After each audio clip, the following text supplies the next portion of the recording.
So what's up mga keepers, good evening. Yan, sobrang init na nito. Tara, ibuhusan natin to sa pet tub natin. Yan o, grabe sobrang init. Para mapatay yung mga parasite. Yan o, mga sa gilid natin. Yan o, posibleng hindi pa yan mamatay. Then napapatay doon ng pang ito. Yan po, sa mga gilid muna. Yan. Posibleng hindi pa yan dyan mamatay.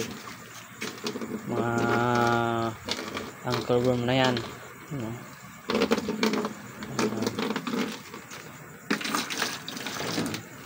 Tingin nyo mga keepers, mamamatay ba yung parasite dito? Yan o. Grabe, sobrang init. Umusok-usok pa. Kasi yung mga may mga ankle worm natin o. Pero naalis na natin yung mga nakadikit.